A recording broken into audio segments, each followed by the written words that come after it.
CleanSpace EX Filter Adaptor seamlessly fits large case filters to the power unit. The PAF 0078 filter adapter is easy to fit. Here's how. Lift the locking pin and remove the filter.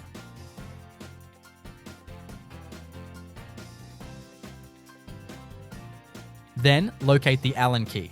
It's stored on the inside of the filter adapter. Use it to unscrew and remove the bolt.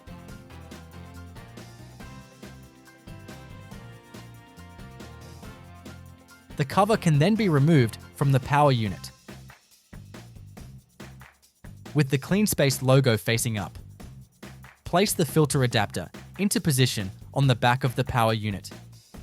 Insert the bolt and screw it into position.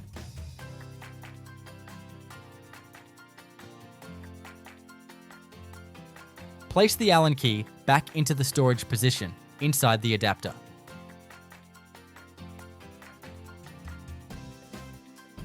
Press the locking pin down to secure the filter adapter in place. Turn the power unit upside down.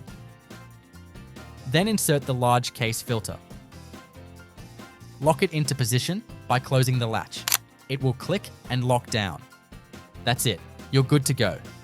For other how-to videos, please visit www.cleanspacetechnology.com.